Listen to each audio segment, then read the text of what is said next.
मैं कृष्णकांत त्रिपाठी पुनः आपके समक्ष प्रस्तुत हूँ एक नए प्रकरण के साथ, जिसका नाम है लेखन एक प्रक्रिया, या प्रक्रियागत लेखन या प्रक्रिया आधारित लेखन। अंग्रेजी में कहें तो राइटिंग एज ए प्रोसेस या प्रोसेस राइटिंग।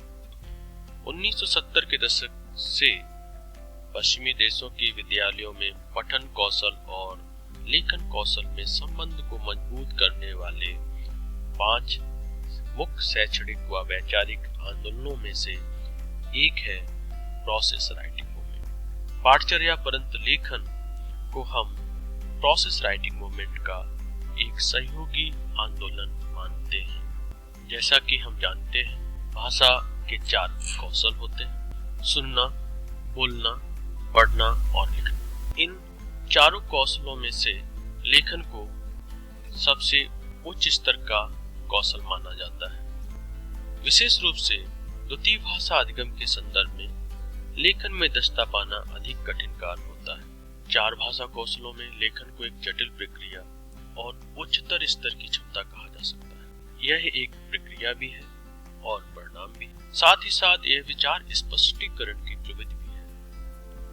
अर्थात यदि हम लेखन कौशल में अच्छे हैं या अधिक अभ्यास करते हैं तो हम एग्जैक्ट मैन हो सकते हैं। एक कहावत भी है, reading make the full man, conference ready man, writing an exact man. हम अपनी समझ के लिए लेखन कौशल को एक कौशल मानकर चलते हैं, लेकिन यह जानना आवश्यक है कि लेखन एक कौशल ना होकर कई कौशलों का समुच्चय है।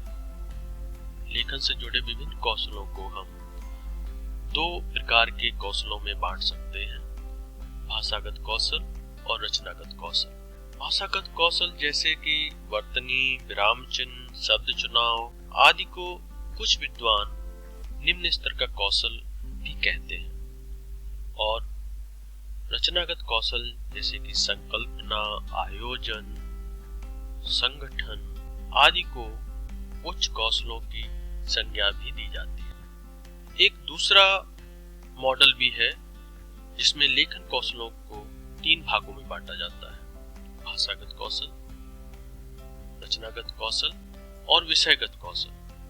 अर्थात जिस विषय में हम लिखने जा रहे हैं उस विषय में हमें कितनी जानकारी है, उस विषय में हमने कितना अध्ययन किया है, इससे भी हमारे लेखन की गुणवत्ता प्रभावित होती है।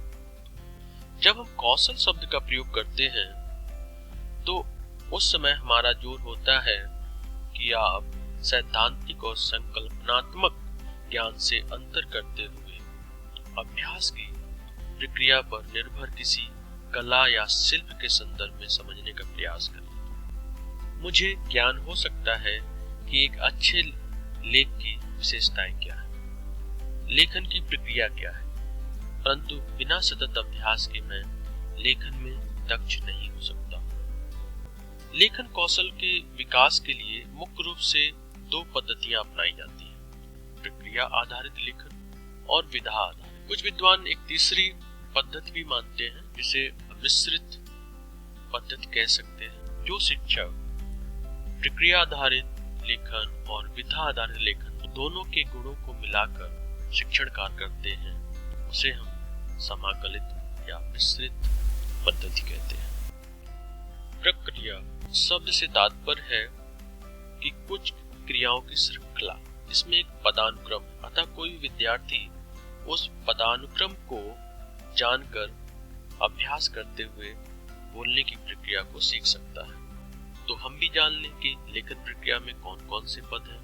प्रथम योजना बनाना, द्वितीय प्रारूप तैयार करना, तृतीय संशोधन करना और चौथा संपादन करना। ये 4 मुख्य अवयव या 4 पद कहे जा सकते हैं। कुछ अन्य विद्वान एक दूसरा मॉडल भी बताते हैं जो इस प्रकार है: पूर्व लेखन कौशल, लेखन कौशल और उत्तर लेखन कौशल। पूर्व लेखन में योजना बनाना, लेखन में प्रारूप तैयार करना, संशोधन करना, संपादन करना, और उत्तर लेखन कौशल में प्रकाशन या अपने लेख को सहपाठियों के साथ साझा करना, सहयोगियों के साथ साझा करना, और अंतिम मूल्यांकन। इन पदों को समझने से पहले एक बात को स्पष्ट करना अति महत्वपूर्ण है कि लेखन एक रेखीय प्रक्रिया नहीं है, अर्थात योजना बनाने के बाद प्रारूप और प्रारूप के बाद संशोधन, संशोधन के बाद संपादन, ये एक क्रम में चलेंगे ऐसा निश्चित नहीं। आप योजना बनाएंगे, हो सकता है कि उस दौरान आपको एहसास हो कि आपकी योजना सही नहीं थी, आप फिर से योजना बनाएंगे, लेखन करेंगे, संशोधन करेंगे, संपादन पे जाने से पहले हो सकता है कि आपको फिर से दूसरा प्रारूप तैयार करना पड़े। अर्थात यह एक रिकर्सिव या पुनरावर्ती प्रक्रिया है। जैसे कि आप इस चित्र से देख सकते हैं कि प्रक्रिया प्रारंभ होती है, योजना बनती है, योजना के बाद आप प्रारूप पे जाते हैं, प्रारूप से आप संशोधन पर जाते हैं, और फिर संपादन, और उसके बाद प्रक्रिया समापन होती है। लेकिन आप यहाँ ये देख रहे हैं कि किसी भी पायदान से आप पुनः दूसरे या पहले पायदान पर आ सकते हैं। लेखन की प्रक्रिया में जो ये पायदान या स्टेप है, ये हर व्यक्ति के लिए अलग अलग हो सकते हैं। कोई व्यक्ति एक ही ड्राफ्ट को इस तरीके से लिखे कि वह संपादन और प्रकाशन तक पहुंच जाए, या कोई व्यक्ति योजना और प्रारूप के स्तर पर ही कई बार काम करे।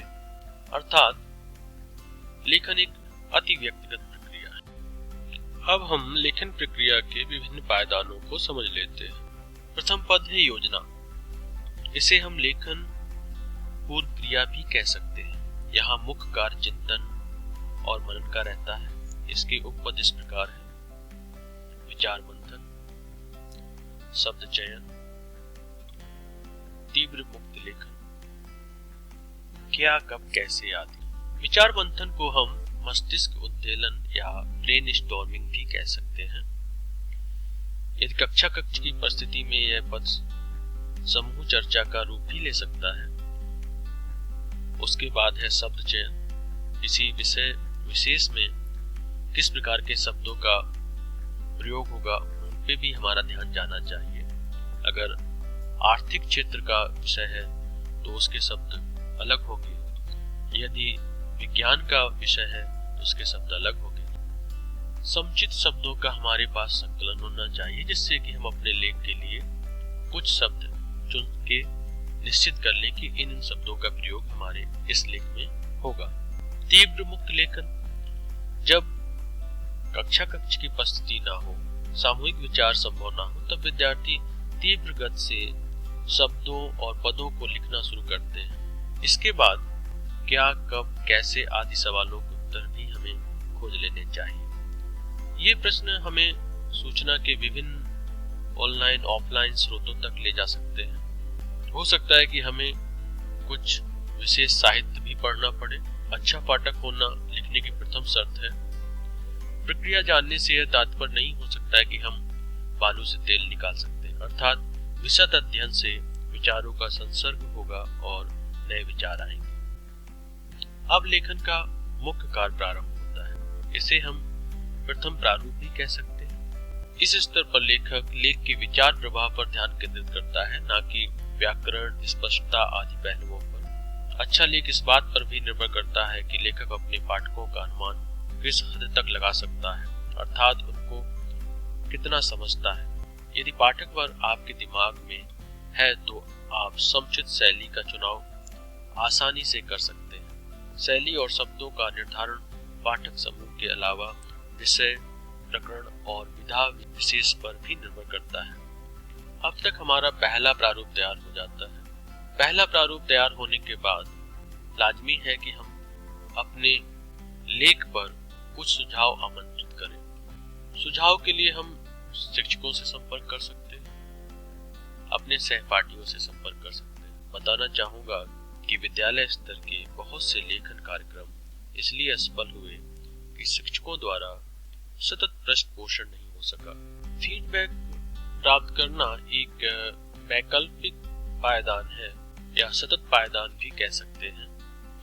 तीसरा पायदान है संशोधन। इस पायदान पर हम विषय वस्तु में समुचित परिवर्तन लाते हैं जिससे कि वह पाठकों के लिए अधिक स्पष्ट हो सके।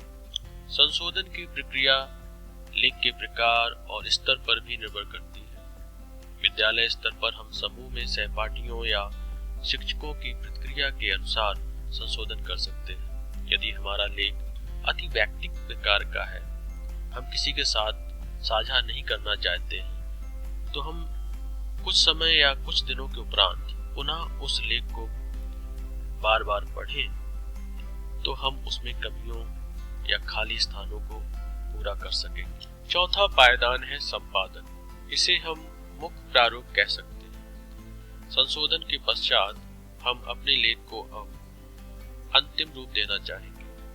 संशोधन स्तर पर हमने अपने विचारों में स्पष्टता व प्रवाह लाने की कोशिश की थी। इस स्तर पर भाषा संबंधित पक्ष जैसे व्याकरण, शब्द चयन, वर्तनी, विराम चिन्ह, उदाहरण और उद्धरण आदि पर हम बल देंगे और इनमें शुद्धता लाकर अपने लेख को अंतिम रूप प्रदान करेंगे।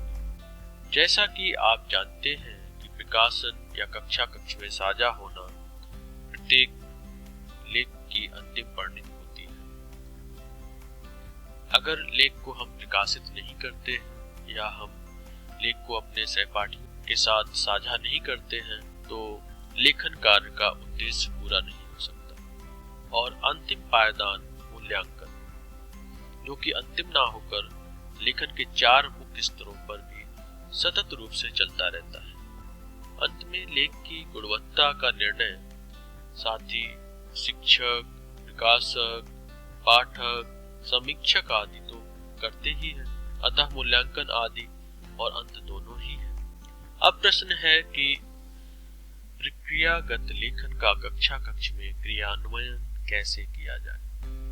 पहला तो शिक्षक प्रक्रियागत लेखन स्वयं करते हुए कक्षा में एक आदर्श प्रस्तुत करें।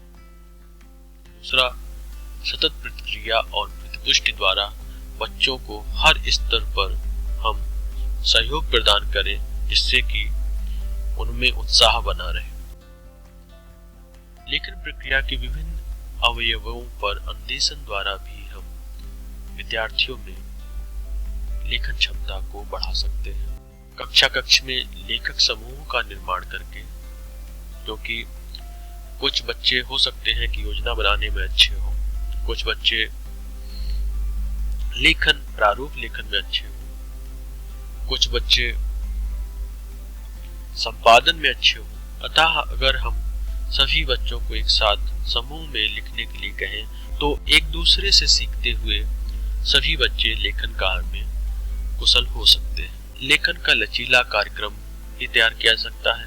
व्यक्तिगत विभिन्नता को देखते हुए, बच्चों की रुचियों को देखते हुए हम विभिन्न प्रकार के लेखन कार्यक्रम बना सकते हैं जिसमें बच्चों को उनके विषय में, जिस विषय में उनकी रुचि हो उस विषय में लिखने का कारण दिया जा सकता है। विद्यार्थियों में स्व संपादन कौशल का विकास करके कंप्यूटर के विभिन्न वर्ड प्रोसेसिंग सॉफ्टवेयर से परिचित कराकर और मुक्त है लेखन को कक्षा में एक सतत क्रिया के रूप में स्थान देकर प्रक्रियागत लेखन का क्रियान्वयन किया जा सकता है। आशा है कि यह वीडियो छात्र अध्यापकों के लिए सहायक सिद्ध